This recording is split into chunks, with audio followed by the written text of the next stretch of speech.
Hello, I'm in a 2015 Hyundai Elantra, and today I'm going to show you to turn on and off your cruise control. So you'd set this as you're driving, so when you're around the speeds you want, these would activate your cruise control.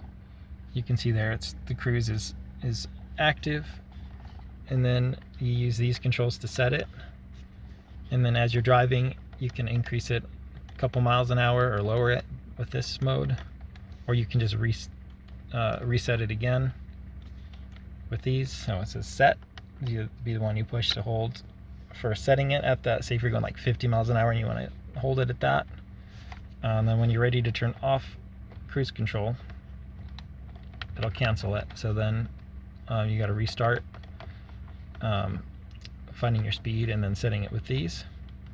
And then if you want the cruise control deactivated completely, you just hit this button again. So now it's just off. So these buttons won't activate at all now. And again, now they will with that on.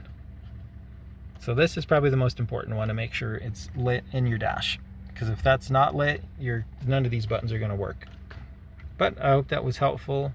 Hope you have a wonderful day.